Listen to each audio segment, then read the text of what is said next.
lo que te voy a contar empezó con una carcajada. Una carcajada que no era mía, que no tenía nada que ver conmigo, pero que me atravesó como si me hubieran roto un plato en la espalda. Estábamos en un bar de estos modernos del centro de Valencia, con luces cálidas, madera reciclada y camareros con delantales de cuero, celebrando el cumpleaños de mi compañera de oficina, Clara. Yo no pensaba quedarme mucho. Javier me había dicho que no llegara tarde. Lo dijo sin levantar la vista del portátil, como si le hablara al gato, pero lo dijo. Y aún así me quedé. Y cuando la oí reír, me giré sin saber por qué. Fue como un reflejo, un impulso estúpido. Y ahí estaba él. Mario. Con otra. Con una de esas chicas jóvenes que parecen sacadas de un catálogo de ropa informal, de las que usan deportivas blancas con falda larga y hacen que todo parezca espontáneo y cool. Él estaba contando algo al oído. Ella estalló en una risa aguda, sincera, y le tocó la cara como si llevaran años juntos. Yo no dije nada. Solo me quedé mirándolos desde la barra, con una copa de vino en la mano que ya no me sabía a nada. Me ardía el pecho, pero no de celos. No exactamente. Me ardía porque de pronto me di cuenta de lo patética que era mi vida. Porque en ese instante, mientras Mario le apartaba un mechón del pelo a esa desconocida, entendí que yo no era especial para nadie. Ni para él. Ni para Javier. Ni siquiera para mí. No me fui. No les monté una escena. No me acerqué. Me limité a observar durante unos 10 minutos que me parecieron años. Luego volví a la mesa, le dije a Clara que no me encontraba bien y pedí un taxi. Pero cuando subí al coche y el conductor me preguntó si íbamos a casa, dije que no. Le dije que me llevara al paseo marítimo, al final de la playa de la Malvarrosa, donde a esas horas no hay nadie. Y ahí me senté, sola, con los tacones hundidos en la arena, y por primera vez en mucho tiempo lloré como si se me hubiera muerto algo dentro. Porque lo cierto es que se me había muerto algo. No por Mario. No por la otra. Sino por mí. Porque me di cuenta de que llevaba años sin quererme. Años fingiendo que todo estaba bien. Años diciéndome que el amor cambia, que la rutina es normal, que las cosas se enfrían. Años sin atreverme a mirar de frente lo que realmente sentía, que me había convertido en una sombra de mí misma. Volví a casa casi a las 3 de la madrugada. Javier dormía. Como siempre, de lado, con el brazo bajo la almohada y la boca un poco abierta. Me metí en la cama sin hacer ruido. No me preguntó nada. Ni esa noche, ni la mañana siguiente. Tampoco me preguntó por qué llevaba semanas actuando como si él no existiera. Como si yo no existiera. Y ahí fue cuando decidí que no quería morirme así. Invisible. Transparente. La primera vez que besé a Mario fue una semana después. No fue apasionado. No fue romántico. Fue torpe, rápido, en un callejón junto a la oficina. Él me buscó con la mirada al salir del trabajo, y sin decir nada, nos alejamos de la puerta, caminamos en silencio y se dio. Fue un beso de dos personas que saben que están haciendo algo que no deberían, pero que ya están demasiado cansadas para resistirse. Fue asquerosamente humano. Y después de eso, todo se volvió más fácil. Mentirle a Javier. Decir que tenía reuniones fuera, que Clara necesitaba ayuda con un informe, que íbamos a ver a una clienta en su local. Las excusas salían solas, sin esfuerzo. Y lo peor de todo es que él nunca sospechó nada. O si lo hacía, jamás lo dijo. Me miraba igual que siempre. Me hablaba igual que siempre. Me tocaba igual que siempre, poco y con prisa. Como si estuviera marcando una obligación, como si el amor fuera un trámite mensual. Mario no era mejor hombre que Javier. Tampoco peor. Solo era distinto.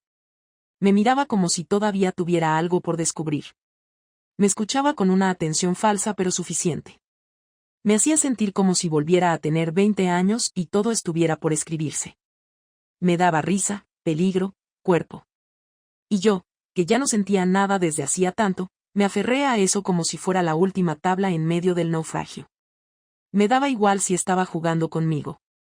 Me daba igual si tenía otras. Lo único que importaba era que, durante 1 hora al día, yo sentía que existía. Pero esa noche en el bar me rompió algo que ya estaba agrietado. Porque me demostró que ni siquiera para él era única. Que ni siquiera como amante tenía valor. Era una más en su agenda. Otra Marta con la que pasar el rato mientras no llegaba a algo mejor. Y eso fue lo que me destrozó, no el engaño, sino el reflejo de lo que me había convertido.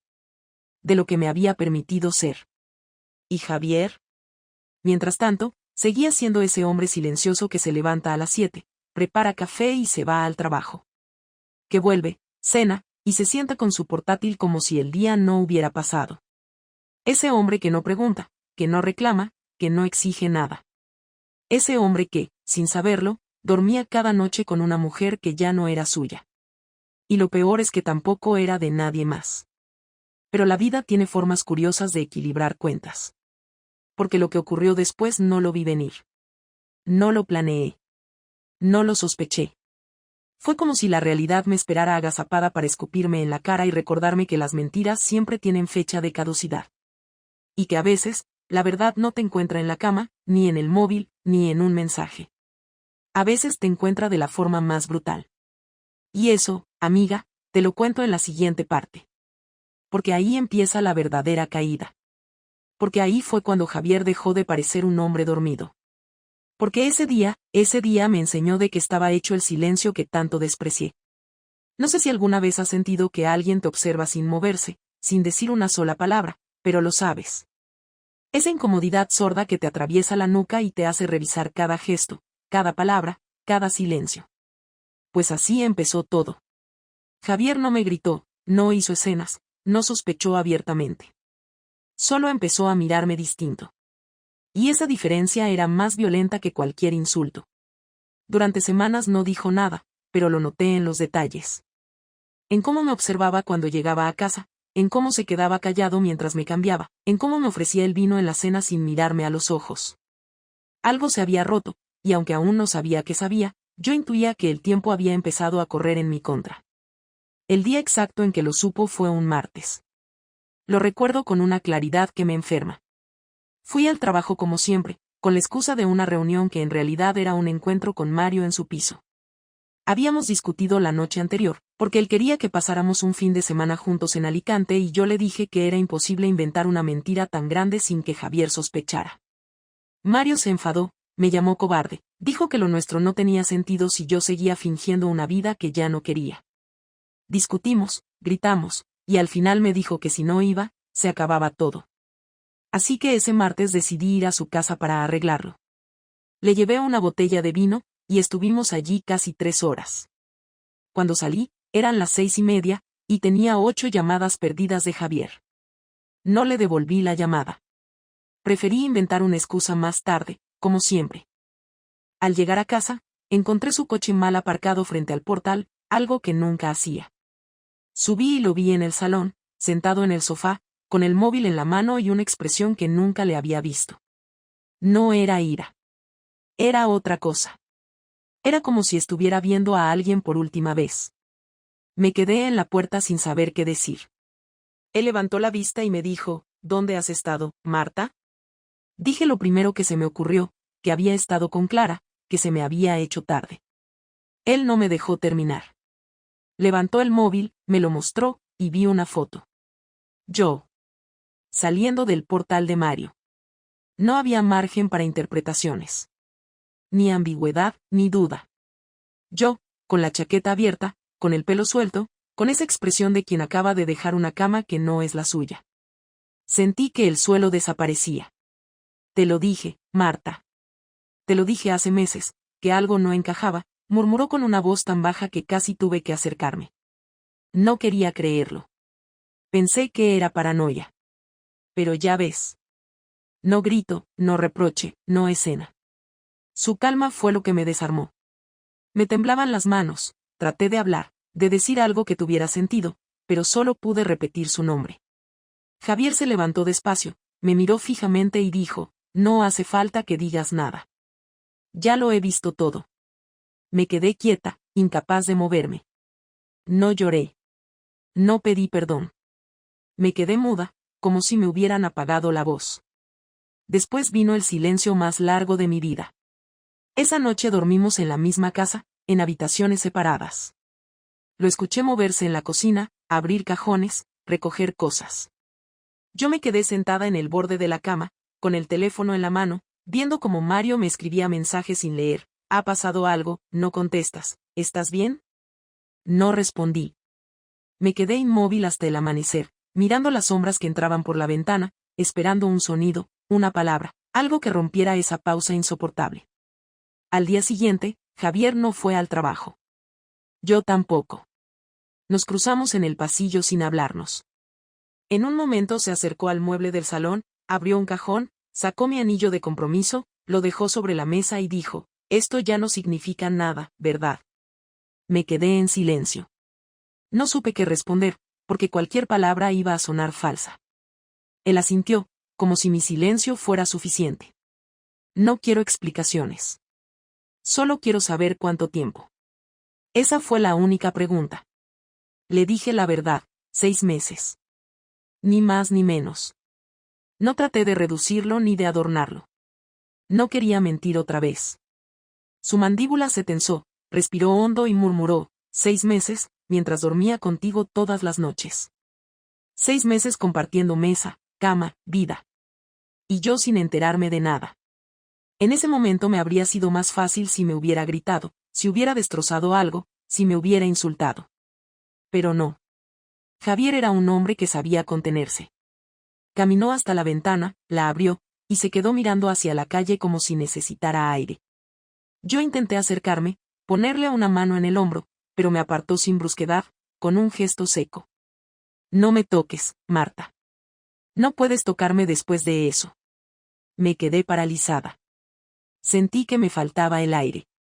Intenté hablar, decirle que había sido un error, que no sabía cómo llegué a ese punto, pero cada palabra sonaba hueca incluso para mí. No lo hiciste por accidente, me dijo sin girarse. Nadie se acuesta con otro por accidente. Lo hiciste porque quisiste. Porque te faltaba algo que no tuve la inteligencia o la energía de darte. Pero eso no cambia lo que es. A partir de ahí, las horas se mezclaron. Javier salió por la tarde, volvió tarde, sin decir a dónde había ido. Yo no comí. No tenía hambre. Solo miedo. No miedo de perderlo, porque en el fondo ya lo había perdido. Miedo de lo que vendría después. Porque no sabía qué clase de hombre era cuando decidía actuar, cuando el control se le acababa. Lo había visto enfadado alguna vez, pero nunca herido. Y cuando alguien como él sufre, no grita. Calcula. Y yo lo sabía. Esa noche no durmió en casa. Tampoco contestó mis llamadas. Pasé horas caminando de un lado a otro, buscando en internet vuelos, pensando si debería irme unos días, desaparecer, dejar que todo se enfriara. Pero algo en mí sabía que no serviría de nada. Porque Javier no era de los que olvidan. No era de los que perdonan. Era de los que esperan el momento adecuado. El viernes volvió. Entró sin decir palabra, se quitó el abrigo, se sirvió un vaso de agua y me miró. Tenía los ojos hinchados, pero no de llorar. De no dormir. He pensado mucho, dijo finalmente. Y no te preocupes, no voy a hacerte daño. No soy ese tipo de hombre. Pero vas a entender lo que es perderlo todo sin que te toquen un solo pelo. Me quedé helada. No supe qué quería decir. Me miró un segundo más, y añadió, tú me quitaste la confianza. Yo te voy a quitar la calma. Después se fue a dormir. Yo me quedé despierta hasta que amaneció. Esa frase me quedó girando en la cabeza como una maldición. No sabía qué significaba, pero intuía que algo estaba en marcha. Que algo se había encendido en él, algo que no iba a detenerse. Y aunque no podía imaginarlo todavía, tenía razón. Lo que hizo después fue tan preciso, tan cruel, tan bien pensado, que me dejó temblando durante meses. Pero eso vino después. Lo que vino inmediatamente después de esa noche fue el comienzo del fin. Porque a la mañana siguiente, cuando me levanté, el anillo ya no estaba sobre la mesa, y Javier tampoco. Solo había una nota junto al café, escrita con su letra exacta, ordenada, fría, ya no tenemos nada que decirnos. Pero vas a entenderlo igual. Y lo entendí. De una manera que nunca olvidaré. No dormí esa noche. Tampoco la siguiente. Cuando Javier se fue después de dejar aquella nota, pasé horas intentando llamarlo, pero nunca respondió. Revisé sus redes, sus mensajes, Incluso llamé a su madre para saber si había hablado con él. Nada. El teléfono sonaba y se cortaba, como si quisiera demostrarme que el silencio también puede doler. Durante 2 días no tuve noticias suyas. No sabía si estaba en casa de un amigo, en un hotel, o si simplemente había desaparecido de la ciudad. Lo único que sentía era la tensión acumulada en cada minuto que pasaba sin que él dijera nada. Y ese silencio no era alivio, era amenaza. Porque Javier nunca hacía nada sin pensarlo 2 veces, y si había decidido callar, era porque estaba preparando algo. El tercer día, justo cuando empezaba a pensar que no volvería, entró por la puerta. No llevaba equipaje ni expresión. Cerró con calma, dejó las llaves sobre la mesa y se sentó frente a mí. Yo estaba en el sofá, con la misma ropa del día anterior. No podía fingir fuerza, ni indiferencia, ni arrepentimiento preparado. Solo estaba vacía. Javier me miró durante un largo minuto, sin decir nada, y después habló: he estado pensando en qué hacer contigo, y no hay una respuesta que no duela. Pero hay algo que quiero escuchar, no porque me interese tu versión, sino porque quiero ver si tienes el valor de mirarme a los ojos mientras lo dices. Quiero que me lo cuentes todo. Sin mentiras. Sin adornos. Sin pausas. Tragué saliva, y comencé a hablar. No supe por dónde empezar. Le conté que Mario era un cliente, que al principio todo fue conversación, que luego se volvió más. Le dije que no lo planeé, que se dio, que me sentía sola. Javier me escuchaba sin interrumpir, sin moverse, sin cambiar el gesto. Su silencio era peor que cualquier grito. Intenté explicarle que en algún momento quise detenerlo, que hubo días en los que me sentí enferma de culpa, que no sabía cómo volver atrás sin que se me viniera todo encima. ¿Por qué no me lo dijiste?, preguntó con la voz más baja que le había escuchado nunca. Porque no habría servido de nada, respondí, y mientras lo decía supe que era cierto y que esa verdad solo lo hería más. Entonces se levantó. Caminó hasta la ventana y se quedó mirando afuera. ¿Sabes qué es lo peor?, dijo después de unos segundos que parecieron interminables. Que no estoy sorprendido. Que llevo tanto tiempo sintiendo que te pierdo, que cuando lo confirmé no sentí rabia. Sentí alivio. Porque por fin tenía una razón concreta para todo este vacío. Su tono era seco, sin dramatismo, y eso lo hacía más cruel. ¿Tú crees que te engañé?, me atreví a decir. Yo también me perdí en esta casa. Dejamos de hablarnos, de tocarnos. Dejamos de ser pareja hace mucho, Javier. Él se giró lentamente, me miró de arriba abajo y soltó un suspiro. No intentes justificarlo. No fue un error compartido. Tú decidiste romper algo que yo aún intentaba sostener, aunque fuera con las manos vacías. Me acerqué, le pedí que no hablara así, que todavía podíamos entendernos, pero me detuvo con un gesto de la mano. No quiero entenderte. Quiero escucharte admitir que te gustó, que lo disfrutaste, que lo elegiste. Porque eso fue lo que hiciste, Marta, elegir. Lo miré fijamente, sintiendo el calor subirme al rostro. No podía negar algo que ya estaba escrito. Sí, lo elegí, dije finalmente. Lo elegí porque necesitaba sentirme viva, porque me sentía invisible. Lo elegí, y no sabes cuánto me arrepiento. Javier asintió con la cabeza, pero no con comprensión, sino con una especie de aceptación distante. Eso es lo que quería oír. No porque me sirva, sino porque necesitaba saber hasta dónde puede llegar una persona cuando deja de mirar a quien tiene al lado. Hubo un silencio que se extendió varios minutos. Podía escuchar el ruido de los coches en la calle, el reloj del comedor marcando los segundos. Javier volvió a hablar sin mirarme. Durante 12 años confié en ti. No porque fueras perfecta, sino porque pensé que compartíamos una decencia básica. No esperaba pasión eterna ni felicidad de película. Solo honestidad. Pero no la tuviste. Y ahora no sé qué hacer con todo lo que construimos. No sé qué hacer contigo. Le respondí que lo entendía, que no esperaba perdón, pero que no quería que nos destruyéramos el uno al otro. Javier soltó una risa seca, sin humor. ¿Nos destruimos? Tú ya lo hiciste, Marta. Yo solo estoy recogiendo los restos.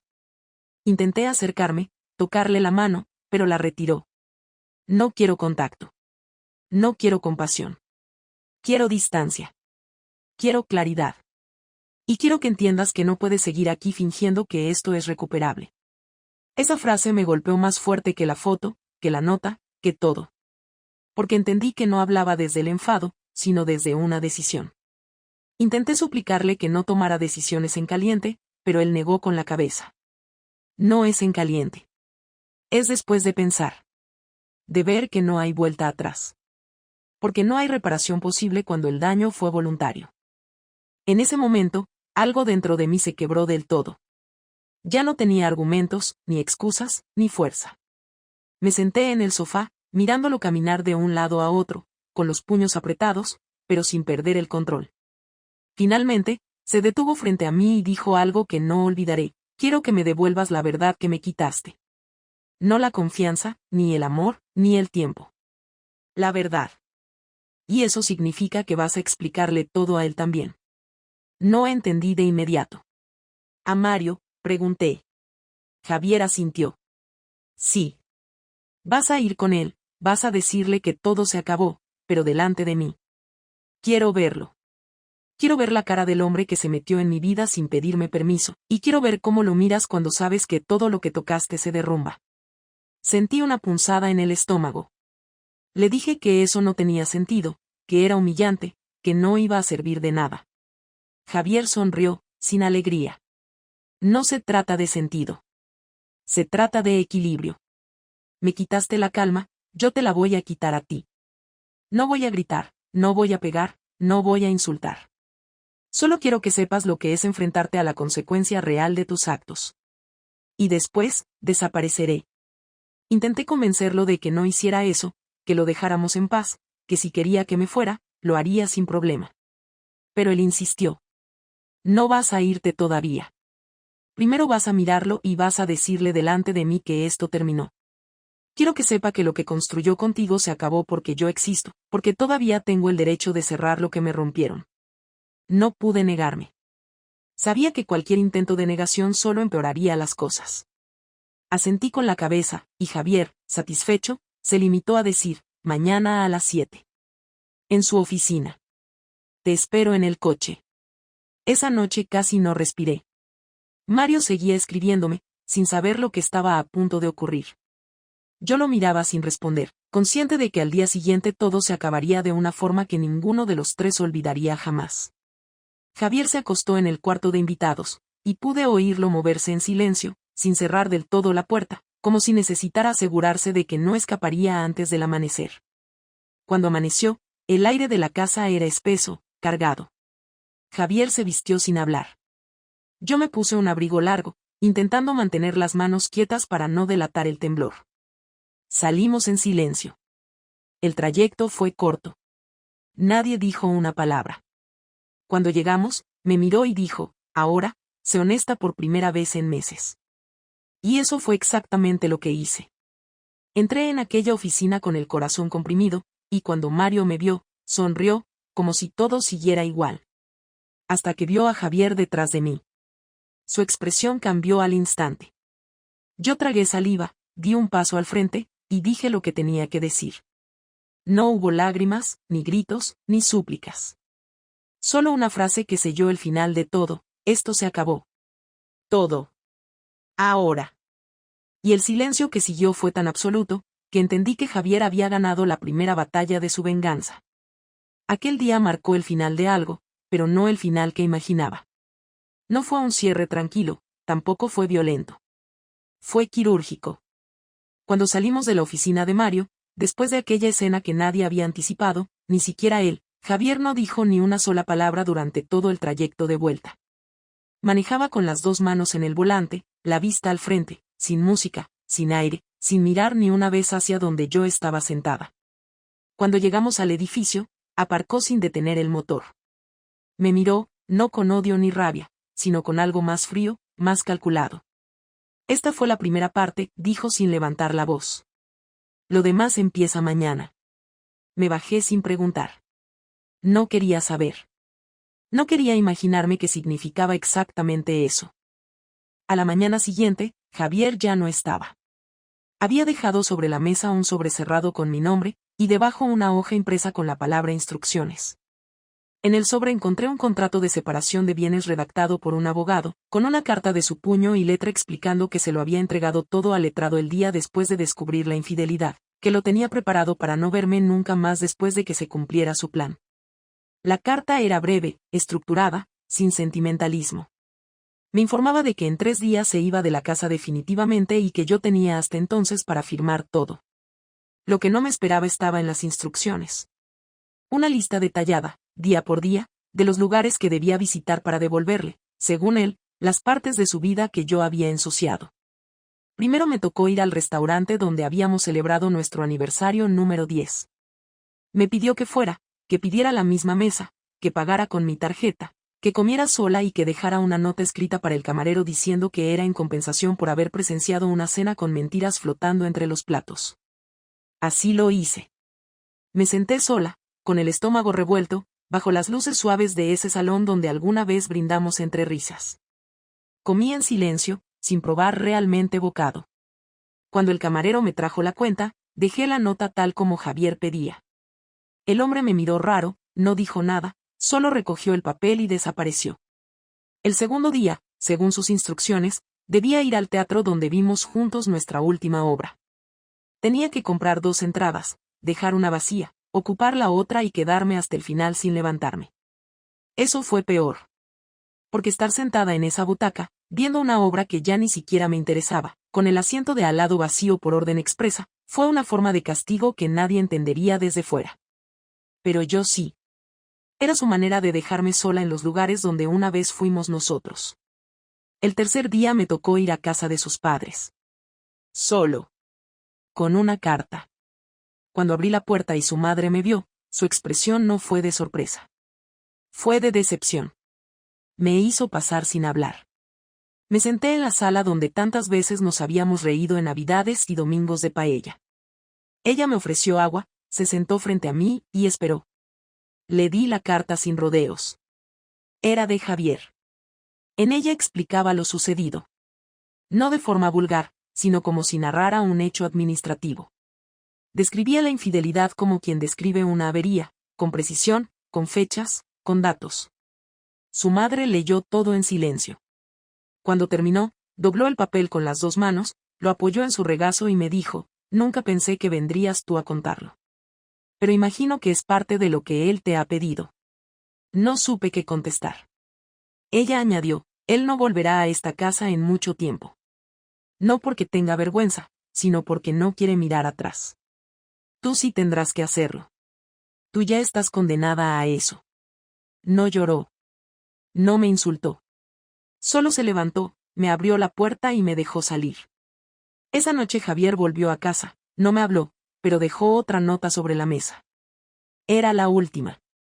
En ella me decía que su venganza no iba a ser abandonarme con gritos, ni quitarme nada material, ni destruir mis relaciones, porque todo eso sería demasiado fácil. Su venganza iba a ser dejarme vivir con cada una de las cosas que alguna vez significaron algo para nosotros, pero vacías, sin él. Decía, te dejo los muebles, la ropa, los libros, las fotos, los discos, el sofá, las copas de vino. Te dejo todo. Pero no te dejo a mí. Porque eso era lo único que tenía valor, y ya no lo tendrás nunca más. Firmaba con su nombre completo. No con Javi, no con tu marido, ni con ninguna de las formas con las que solía firmar las notas que antes me dejaba con cariño. Era como si me hablara un extraño. La mañana siguiente lo vi salir con una sola maleta. No dijo adiós.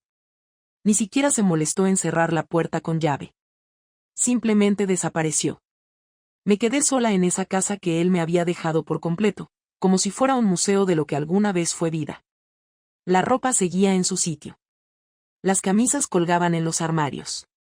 Los libros seguían con sus marcas de lectura. Pero no había vida en nada de eso. Todo estaba detenido. Todo me recordaba que ya no era parte de su historia. Y entonces entendí lo que había hecho. No necesitó gritarme. No necesitó insultarme. No publicó nada. No expuso nuestra historia a nadie más que a los implicados. Me dejó intacta por fuera y devastada por dentro. Me convirtió en la única testigo del desastre. Me hizo cargar con el silencio, con la culpa, con los lugares, con los objetos, con las caras de las personas que sabían sin decirlo. Me obligó a vivir en una casa que ya no era hogar. A escuchar cada día el eco de todo lo que destruí con mis decisiones. Esa fue su venganza. Y fue perfecta. Mario desapareció por completo. Me bloqueó de todas partes. No respondió a mis intentos de contacto. No insistí mucho. Lo nuestro era algo que ya no tenía estructura ni sentido. Era una ficción, y se derrumbó en cuanto tuvo que enfrentarse al peso de la realidad. Nunca lo volví a ver. Ni siquiera supe si volvió a pasar por la oficina. Tal vez se mudó. Tal vez prefirió fingir que yo nunca existí. Y no lo culpo. Porque en realidad, eso es lo que me tocaba. Ser borrada. Y así pasaron los días, las semanas, los primeros meses. Nadie me reclamó nada, pero todos me miraban distinto. En la oficina, los compañeros me saludaban con cordialidad, pero no con calidez. En el supermercado, algunos vecinos evitaban mi mirada. No por escándalo, sino por esa incomodidad de quien ya no sabe qué decir. Yo caminaba por las calles como si llevara una etiqueta invisible, la que lo perdió todo por una aventura. Nadie me lo decía, pero lo sabían. Porque él no lo contó, pero la ciudad lo supo. Y entonces lo comprendí del todo. Javier había conseguido exactamente lo que quería, no verme sufrir de forma visible, sino obligarme a reconstruirme en privado, sin su ayuda, sin su presencia, sin su perdón. Me convirtió en testigo silenciosa de mi propia destrucción. Y ese tipo de castigo no tiene ruido. Pero tampoco tiene fin. Nunca planeamos cuándo es la última vez que vemos a alguien. En mi cabeza, la despedida con Javier ya había ocurrido el día que salió por la puerta con esa única maleta. Yo lo asumí. No porque quisiera, sino porque no podía hacer nada más. Él había ejecutado su venganza con una precisión que me dejó sin aire, y en ese silencio que quedó entre nosotros, yo aprendí a no esperar nada. Pero no fue la última vez. 3 meses después, un martes por la tarde, lo vi cruzar la calle hacia el portal de casa como si lo hubiera hecho ayer, con la misma calma en los pasos, el mismo abrigo gris, la misma forma de caminar sin prisa. Toqué el cristal de la ventana sin darme cuenta, como si mi cuerpo necesitara confirmar que era real. Tardó exactamente 1 minuto en subir. Cuando abrió la puerta, ni siquiera se molestó en saludar. Miró alrededor con lentitud, recorrió el pasillo, asomó la cabeza al salón, y se quedó de pie frente al marco de la puerta como si estuviera inspeccionando los restos de algo que había dejado abandonado. No preguntó si podía pasar. No parecía necesitar permiso para entrar a lo que, técnicamente, seguía siendo suyo en parte. No voy a quedarme mucho, dijo al fin.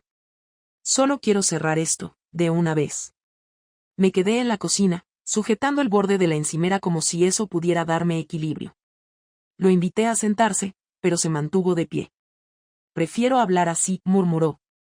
Respiré hondo, consciente de que esa conversación era inevitable desde el momento en que todo estalló, pero no tenía ni idea de qué venía. Estoy aquí porque, aunque ya tomé todas las decisiones necesarias, hay algo que no quiero dejar suelto, dijo sin levantar la voz. No se trata de perdón, ni de justicia. No vengo a darte paz ni a pedirla. Solo necesito dejar claro lo que voy a decir, una sola vez. Asentí, esperando lo inevitable. Javier cruzó los brazos y me miró con esa frialdad que había aprendido a usar desde que todo se rompió. He hecho muchas cosas desde que me fui, empezó. Fui al psicólogo. Hablé con mi hermana. Volví a correr por las mañanas. Dormí en casa de David 1 mes. Viajé solo. Trabajé como nunca. Y en cada sitio, con cada persona, evitaba un solo tema, tú. Hizo una pausa, y sus ojos se desviaron hacia la estantería del fondo. Reconoció algunos libros que él mismo había comprado. Volvió a mirarme. No te imaginas cuánto deseé durante semanas que te sintieras como yo. Que no durmieras. Que no comieras. Que te odiaras cada vez que te miraras al espejo. Quise eso con todo mi ser. Pero después, cuando me di cuenta de que ese deseo no me servía para nada, entendí algo. Lo que más me jodía no era que te acostaras con otro. Era que lo hicieras sin pensar en mí. Como si ya no existiera. Como si no importara.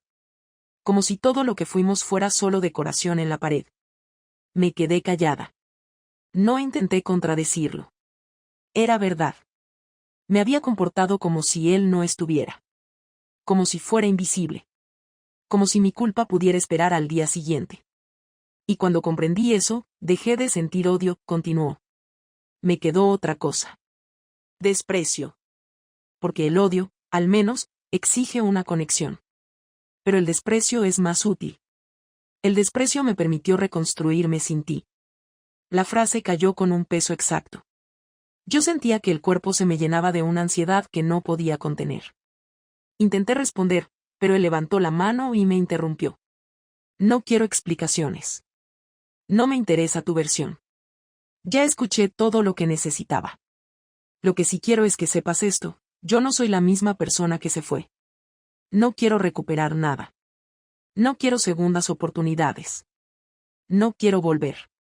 Lo único que me trajo aquí es una pregunta que necesito hacerte y que, te juro, no lleva juicio detrás. Me tensé. Supe que lo que venía no era una trampa, pero tampoco era una salida. ¿En qué momento decidiste dejar de quererme?, preguntó con una calma que me dejó temblando. No había enojo.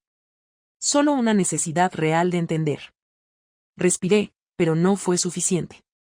Las palabras se atascaron en la garganta y tuve que forzarlas. No fue un momento, dije. Fue algo lento. Como si te fueras desdibujando en mi cabeza.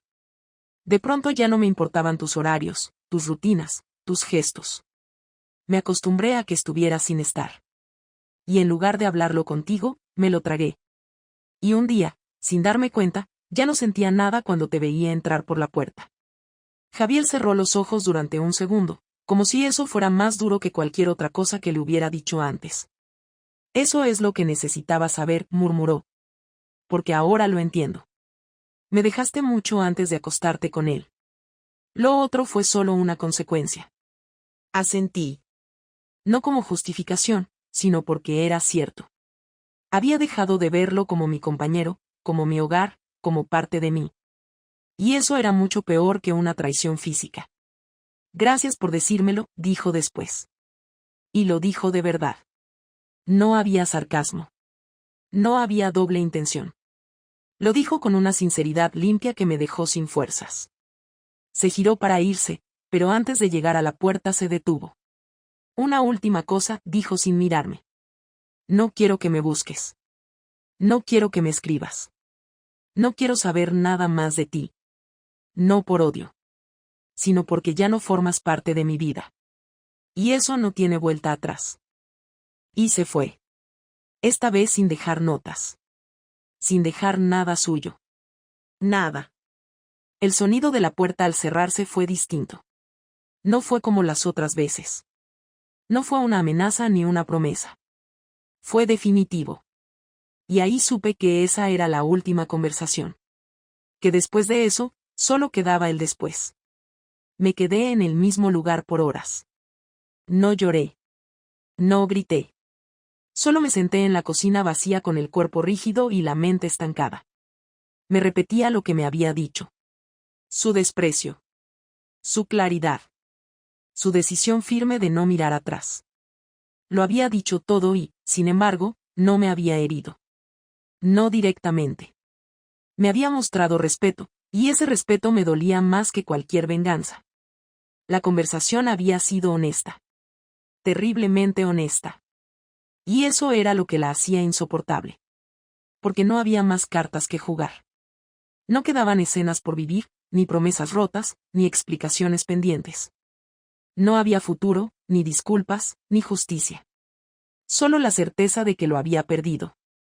Que lo destruí con acciones pequeñas, repetidas, con omisiones, con indiferencia, con cobardía. No con un amante. No con una mentira. Con todo junto. Y lo que más dolía no era que él se hubiera ido. Era que tenía razón. En todo. En su desprecio, en su silencio, en su decisión de no querer volver a saber nada más de mí. Porque yo misma, en su lugar, habría hecho lo mismo. O peor. Así terminó todo. Sin gritos. Sin lágrimas. Sin reconciliación. Solo con una conversación que dijo lo que nadie quiere escuchar. Solo con la verdad, brutal y sin adornos. Y desde entonces, cada día que pasa, repito esa conversación en mi cabeza, no porque quiera cambiarla, sino porque me recuerda quién fui. Y eso no se borra con el tiempo. Se arrastra. Se asume. Se paga. Siempre. No es fácil explicar cómo se reconstruye una vida cuando ya no se espera nada de ella. Después de aquella última conversación con Javier, no volví a saber de él, no a través de redes, ni de amigos en común, ni de rumores indirectos, y eso fue lo más difícil, porque a pesar de haber aceptado su decisión, la parte más cruda del proceso fue la total desaparición de alguien que conocías hasta en sus silencios, alguien con quien habías compartido años de vida, comidas, rutinas, vacaciones, madrugadas sin sueño y domingos sin plan, alguien que hasta hacía poco dejaba el cepillo de dientes al lado del tuyo y te preguntaba si querías un café. Esa ausencia no es simplemente soledad, es una forma nueva de vivir que exige reaprenderlo todo, desde cómo pasar una tarde sin revisar el reloj esperando su regreso hasta cómo responder cuando alguien en la calle te saluda y te pregunta por él sin saber lo que pasó. Durante los meses siguientes traté de mantenerme ocupada, pero no en el sentido de distraerme, sino en el de enfrentar lo que había hecho. No me fui de la ciudad ni me inventé una nueva vida, no traté de huir, porque sabía que cualquier intento por cambiar el escenario sin revisar el guión iba a ser una repetición del mismo fracaso. Seguí en mi trabajo, soporté las miradas, algunas directas, otras escondidas, algunas con lástima, otras con desprecio disfrazado de cortesía, y no dije nada. No intenté justificarme ni con ellos ni conmigo misma. Volvía a casa cada día sabiendo que las paredes sabían más de mi vida que las personas que me rodeaban, y en esa rutina empezó a nacer algo parecido a una comprensión brutal, no solo de lo que había perdido, sino de cómo lo había perdido. No me victimizaba, y eso fue clave. Podría haberme dicho que Javier no fue lo suficientemente afectuoso, que la rutina mató lo que teníamos, que el amor se había extinguido solo, pero nada de eso era una excusa. Él, con sus defectos y sus errores, seguía allí hasta el final, intentando sostener una relación que yo abandoné sin avisar, primero emocionalmente, después físicamente. Había sido mi decisión, no por despecho ni por necesidad urgente de pasión, sino por cobardía, por no querer enfrentar la incomodidad de reconocer que mi matrimonio ya no era lo que había imaginado, por no querer admitir que no sabía cómo reparar lo que se estaba deteriorando. El día que entendí eso con claridad fue el día que fui a vaciar el armario que él dejó intacto. Tardé 3 semanas en tocarlo. Las camisas colgadas, los pantalones perfectamente doblados, los zapatos alineados como si aún fuera a usarlos. Nadie me obligó a mover nada, nadie vino a reclamar sus cosas. Javier no envió a nadie ni escribió para decir qué hacer con lo que quedaba de él en mi casa. Esa fue su forma de firmar el adiós, dejar su ausencia organizada, como todo lo que hizo. Abrí el armario, empecé por las prendas más fáciles, las que nunca me gustaron, las que estaban al fondo. Pero cuando llegué a una chaqueta gris que le regalé por su cumpleaños número 39, me detuve. La saqué, la coloqué sobre la cama, y me senté frente a ella durante más de 1 hora. No la olí, no la abracé, no hice ningún gesto teatral. Solo la miré, y entendí que esa prenda contenía más verdad que todas las excusas que me había repetido desde que esto empezó. Esa chaqueta fue lo último que le gustó que le regalara. A partir de ahí, ya nada le entusiasmó. Después de ese día, empecé a asistir a terapia. No para justificarme, ni para que me dieran respuestas, sino para poner en palabras todo lo que había evitado nombrar durante años. En las primeras sesiones no hablaba de Javier, hablaba de mí, de mis elecciones, de mi pasividad, de esa forma que tenía de atravesar la vida sin implicarme realmente, esperando que las cosas se resolvieran solas, que el amor se mantuviera solo por inercia. Tardé meses en aceptar que fui una mujer egoísta, no por desear otra vida, sino por buscarla a escondidas, sin el valor de enfrentar a quien me había dado todo. Cuando por fin hablé de Javier en una sesión, lo hice sin llorar. No porque no doliera, sino porque el llanto habría sido una forma de lavar culpas que no quería limpiar con lágrimas, sino con hechos. Volví a escribir, algo que no hacía desde antes del matrimonio. Textos simples, sin intención de publicar ni de mostrarlos a nadie. Solo necesitaba recordar qué cosas me hacían sentir que tenía identidad propia más allá de ser esposa, empleada o amante. Descubrí que mi escritura era dura, sin adornos, como si solo pudiera pensar en términos reales, directos, concretos. No había lugar para las palabras bonitas ni para las metáforas. Me servía. Era lo que necesitaba. Cada texto era una forma de poner orden a lo que había sido mi vida, de revisar los fragmentos sin idealizarlos, sin culpar a otros. Tuve una conversación con Clara, mi compañera de trabajo, la que sin saberlo fue parte de una de mis mentiras para encubrir a Mario. Me pidió que no volviera a usar su nombre en situaciones personales, que ella no quería involucrarse. No fue una charla larga. Me lo dijo con respeto, pero con firmeza. Y entendí que esa era una de las consecuencias que iba a arrastrar mucho tiempo. No solo había perdido a Javier. Había perdido confianza ajena. Reputación.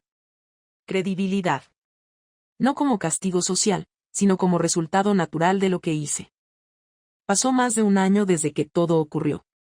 No volví a tener pareja. No porque no pudiera, sino porque no tenía intención de hacerlo hasta que pudiera mirarme al espejo sin sentir que todavía debía algo. Un día lo vi a lo lejos en una calle del centro, saliendo de una librería, con otra mujer. No me escondí. Él tampoco me vio.